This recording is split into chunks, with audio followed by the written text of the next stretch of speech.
Hi, this is Avinash. Please do subscribe Tree Media.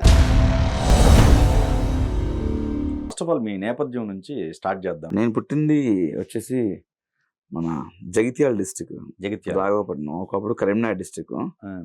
KCR గారి ప్రభుత్వం వచ్చిన తర్వాత దాన్ని జగిత్యాల డిస్టిక్ చేశారు అనమాట. జగిత్యాల డిస్టిక్ రాఘవపట్నం అనే గ్రామంలో పుట్టాను నేను. నా స్టడింగ్ అంతా అక్కడే. మేము 5 అన్నదమ్ములు యాక్చువల్లీ. అక్కడ జగిత్యాలలోనే చిన్నప్పటి నుంచి English medium చదువుకునేవాడిని.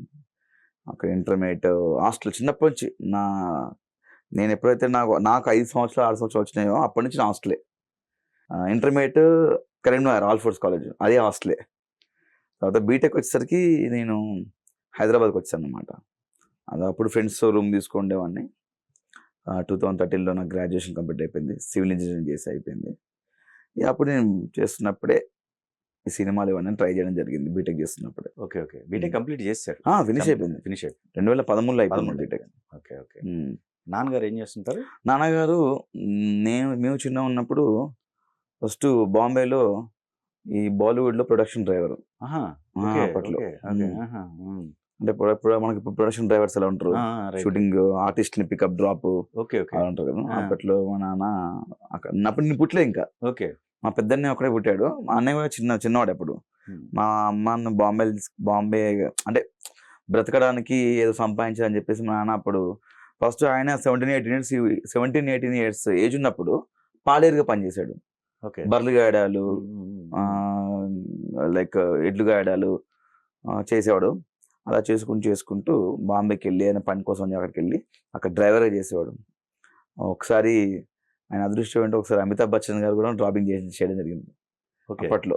I think 70s 80s అనుకుంటా ఆ టైంలో. అలా చేస్తూ నాన్నగారు అక్కడి నుంచి సౌదీ అరేబియా వెళ్ళారు. మళ్ళీ అక్కడ ట్రక్ డ్రైవర్గా పనిచేశారు కొన్ని సంవత్సరాలు. అప్పట్లో 80sలోనే నెలకు 10,000 సంపాదించారు అప్పట్లో. అంటే మన ఇండియన్ కరెన్సీలో అప్పట్లోనే 10,000 సంపాదించారు. రైట్. అలా చేస్తూ ఒక సూపర్వైజర్ అయిపోయాడు అక్కడ పోస్ట్. ఒక 20 years వెళ్ళాయండి సౌదీ అరేబియా. అంటే రావడం పోవడం, మళ్ళీ మా అమ్మగారిని మళ్ళీ ఇక్కడ మా ఊర్లో పెట్టేసి రావడం పోవడం అట్లా. ఓకే. మొత్తం 5 members బ్రదర్స్ మేము. పెద్దన్నయ్య ఆల్రెడీ మ్యారీడ్, ఊర్లోనే బిజినెస్లు ఉన్నాయి, బట్టల షాపులు. రెండో అన్నయ్య మ్యారీడ్, ఆయన బెహ్రెన్లో పని చేసుకుంటున్నారు. మా సైడ్ కరీంనగర్ జైత్యాల సైడ్ అంతా ఇటు వెళ్తుంటారు సార్ మామూలుగా బ్రతుకు తెరువు కోసం. ఇప్పుడు కొంచెం తక్కువైంది కానీ అప్పట్లో బాగా వెళ్ళేవారు అనమాట. థర్డ్ నేను యాక్టింగ్ ఫీల్డ్లో. 4th అశోక్ అని వాడు PhD గ్రాడ్యుయేట్, డాక్టరేట్ అగ్రికల్చర్ యూనివర్సిటీలో చేసి ఇప్పుడు ప్రొఫెసర్ చేస్తున్నాడు. ఇప్పుడు గవర్నమెంట్ నోటిఫికేషన్ చేస్తే జాబ్ ఏమన్నా. Okay okay. 5th చిన్నోడు, 5వ వాడు యాక్టర్ అయిపోయినాను చూసి. ఓకే. అది ఈ 7 years గ్యాప్ లో మీకు ఫైనాన్షియల్ గా ఎట్లా, మరి ఇంటి దగ్గర సోర్స్ లేదు, ఎట్లా సర్వైవల్ అయ్యారు? నేను ఎప్పుడైతే ఇంటర్మీడియట్ కరీంనగర్లో ఆల్ఫోర్స్ అయిపోయిన తర్వాత, ఎంసెట్ అయిపోయిన తర్వాత కౌన్సిలింగ్ ఉంటుంది సార్ బీటెక్ కి. చేసిన తర్వాత నేను 2009 నుంచి సినిమా ఇండస్ట్రీ చేస్తాను.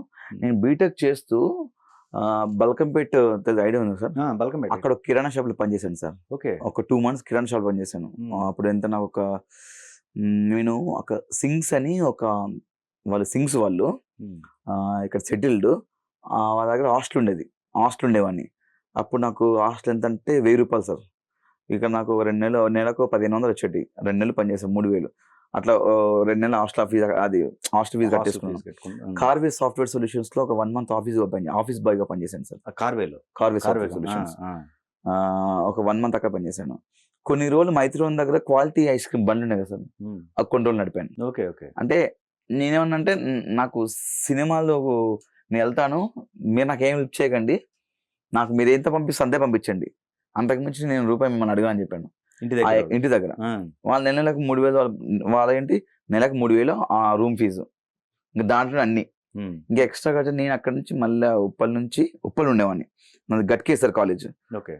అక్కడ నుంచి బిఫోర్ 2009లో ఈ కౌన్సిలింగ్ కాలేజ్ స్టార్ట్ అవ్వకముందు 2-3 నెలలు ఇక్కడ పనిచేశాను. కాలేజ్ స్టార్ట్ అయ్యాక వెళ్ళాను. అక్కడ నుంచి మళ్ళీ నేను 113E బస్ ఎక్కి ఇటు వచ్చి ఇక్కడ మళ్ళీ అవకాశాలు కొని తిరిగేవాడిని. ఇలా చేసుకుంటూ నాకు డబ్బులు మళ్ళీ వాళ్ళ ₹1 అడిగేవాడిని కదా సార్. వాళ్ళు ఎంత 3,000 కంటే ఎక్కువ అడగను, ఎగ్జామ్స్ పంపించండి, మిగతా ఖర్చు నేను చూసుకోండి. నా ఫ్రెండ్స్ కూడా నాతో రూమ్ మన జగదీష్ కానీ, తరుణ్ కానీ, కొండలరెడ్డి కానీ, సాయి ప్రసాద్ గారు, కళ్యాణ్ వీళ్ళందరూ అప్పుడప్పుడు నాకు బాగా హెల్ప్ చేసేవాళ్ళు, నా రూమ్మేట్స్. కొండలెడ్డి అంటే మన మా లేదు ఇండస్ట్రీ పర్సన్ కాదు కదా? ఇండస్ట్రీ పర్సన్ వీళ్ళంతా మా ఊరు వాళ్ళు, ఊరు వాళ్ళ నా క్లాస్మేట్స్. నా బీటెక్ ముందు నా స్కూల్ ఫ్రెండ్స్. వాళ్ళు హెల్ప్ చేశారు, వాళ్ళు అప్పుడప్పుడు హెల్ప్ చేశారు. ఓకే. పొద్దున్న లేవడం, రైస్ కుక్కర్ రైస్ వండుకోవడము, ఇంత మామిడికాయ బద్దేసుకొని క్లోజ్ చేసుకొని పట్టుకొని రావడం, బాక్స్ పట్టుకొని ఇటు వచ్చేసి ఈవినింగ్ వరకు ఫిలిం నగర్, శ్రీనగర్ కాలనీ, కృష్ణనగర్ తిరిగేసి చిన్న చిన్న మూవీ ఆఫీస్ ఉండేటివి, మళ్ళీ వెళ్ళిపోయేవాడిని. Okay okay. కాలేజ్ తక్కువ. ఎప్పుడు మీకు హోప్ క్రియేట్ అయింది ఇన్న చేస్తున్నప్పుడు, రైట్ ఇప్పుడు మనం సెట్ అయిపోయాం, ఇంకా నో డౌట్ వెనక్కి తిరిగి చూడాల్సిన అవసరం లేదు? నేను జబర్దస్త్ చేస్తున్నప్పుడు సార్, అదేనా జబర్దస్త్ లో నేను కంటెస్టెంట్ గా చేస్తున్నప్పుడు కూడా నాకు హోప్ లేదు. ఎప్పుడు ఉంటామో ఎప్పుడు తీసేస్తాను భయం. టీమ్ లీడర్ అన్నప్పుడు నాకు హోప్. నేను మంచి మంచి స్కిట్లు ఇచ్చేవాడిని సార్. నేను కార్తీక్ ఇద్దరంగా చేశాను, మంచి మంచి ది బెస్ట్ స్కిట్లు ఇచ్చాను సార్. అప్పుడు మాకు ఒక హోప్ వచ్చేది, వీళ్ళు ఇంకా తీసేయలేరు వీళ్ళు, ఎందుకంటే కంపల్సరీ బెస్ట్ స్కిట్లు ఇస్తున్నాం. అక్కడ ఎలా ఉంటుంది సార్, బాగా చేయకపోతే తీసేస్తారు, అక్కడ బాగుంటే కంటిన్యూ అయిపోతాం. ఎందుకంటే వాళ్ళు కూడా బాగా చేయనప్పుడు ఆ ప్లేస్ ఇంకోళ్ళని పెట్టుకొని వేరే వాళ్ళకి అవకాశం వస్తుంది కదా. బాగా చేయడంతో పాటుగా రాజకీయాలను కూడా ఎదుర్కోవాలి, అన్ని ఎదుర్కోవాలి. అక్కడ రాజకీయాలు ఉంటాయి కదా. అంటే నేనున్నప్పుడు అలాంటి రాజకీయాలు ఫేస్ చేయలేదు సార్. మేము ఇప్పుడు అంటే నేను కొంచెం బ్రతక నేర్చుకోండి సార్. ఓకే.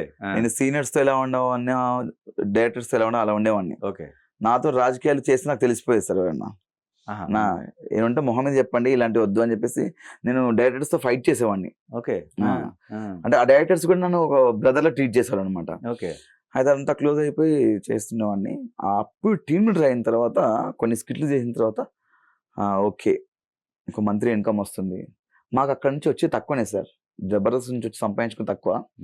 జబర్దస్త్ అనే ఒక పేరుతోని, ఆ నేమ్ ఫేమ్ తోని బయట ఈవెంట్స్ ఎక్కువ వస్తాయి మాకు. ఈవెంట్స్ అదే కరెక్ట్. మాకు తిప్పి కొడితే మేము అక్కడ జబర్దస్త్ లో చేసేది, మేము ఒక స్కిట్ చేస్తే అందరికి పోను, టీం అందరి కంటెస్టెంట్స్ అందరికి ఇవ్వంగా, అసిస్టెంట్స్ అందరికి ఇవ్వంగా నాకు మిగిలేదు ఒక 8 నుంచి 10,000 ఒక స్కిట్ కి. అంతే అంతే. వీక్ లో అయిపోయింది, వారానికి అట్లా 4 వారాలు, 4 గురువారాలు 4 శుక్రవారాలు ఉంటాయి కదా. అంతే అంతే. ఓకే. కార్తీక్ ఒక 8,000, నాకు ఒక 8,000 మిగిలేటి. అక్కడ మీకు హోప్ కలిగింది? జబర్దస్త్ దగ్గర నాకు హోప్ సార్. అమ్మాయ్య నేను ఇంకా సర్వే అవ్వచ్చు, లైక్ సర్వే అవ్వచ్చు, అక్కడ నుంచి నేను సినిమాలు ట్రై చేసుకోవడం, మెల్లిమెల్లిగా చిన్న చిన్న సినిమాలు చేస్తూ, చిన్న చిన్న టీవీ షోస్, ఈవెంట్లు. అమెరికా 2016 ఉన్న ఫస్ట్ ఫ్లైట్ అమెరికాకి, యుఎస్ వీసా వచ్చింది. ఇప్పటికి ఒక 5-6 సార్లు అమెరికా వెళ్ళాను, ఒక 4 సార్లు లండన్, జర్మనీ.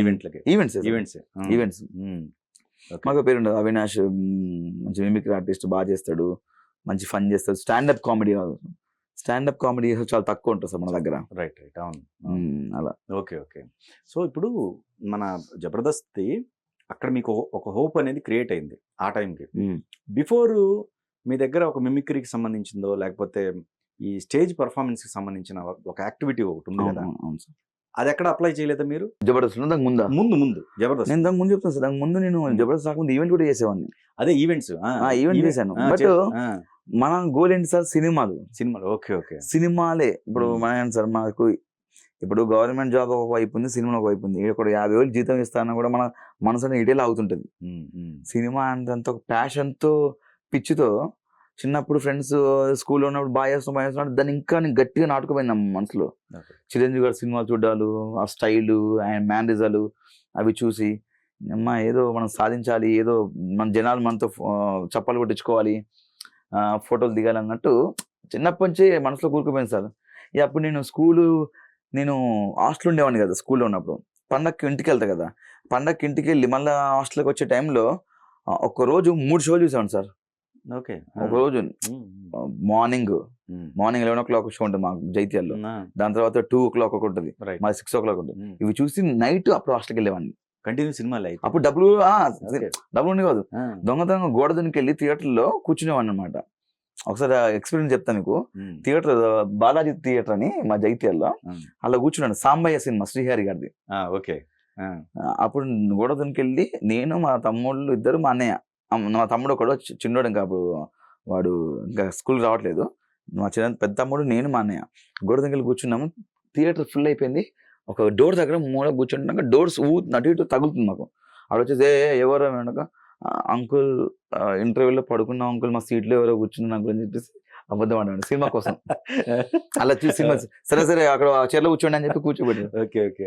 అప్పుడు అన్ని ఇవి ఉంటాయి నేల టికెట్లు నా నేల టికెట్లు అన్నీ ఉన్నాయి కదా, అవి కింద ఉంటాయి. కూర్చొని చూడండి అని చెప్పి ఓకే ఓకే. అలా